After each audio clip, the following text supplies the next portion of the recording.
સુરતમાં લિંબાયત પોલીસે ઘરફોડ ચોરીનો અણઉકેલાયેલ ગુનો ઉકેલીને 89,000ના સોના ચાંદીના દાગીના સાથે આરોપીઓને ઝડપી પાડી કાયદેસરની કામગીરી હાથ ધરી.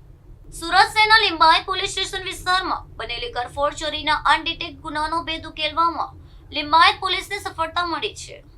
પોલીસે ટેકનિકલ સર્વેલન્સ અને ગુપ્ત બાતમીદારોના નેટવર્કનો ઉપયોગ કરીને ગણતરીના દિવસોમાં જ આ ચોરીનો ઘટનાનો પર્દાફાશ કર્યો છે. પોલીસની સતર્કતા અને ત્વરિત કામગીરીના કારણે આ ગુનામાં સંડવાયેલા આરોપીઓની અટકાયત કરવામાં આવી છે. તપાસ દરમિયાન પોલીસે આરોપીઓ પાસેથી ચોરીમાં ગયેલા સોના ચાંદીના કિંમતી દાગીના જપ્ત કર્યા છે, જેની કુલ કિંમત 99,000 રાખવામાં આવી છે. આ સફળ કામગીરીથી વિસ્તારમાં વધતી ચોરીની ઘટનાઓ પર અંકુશ મેળવવામાં પોલીસને મોટી સફળતા મળી છે.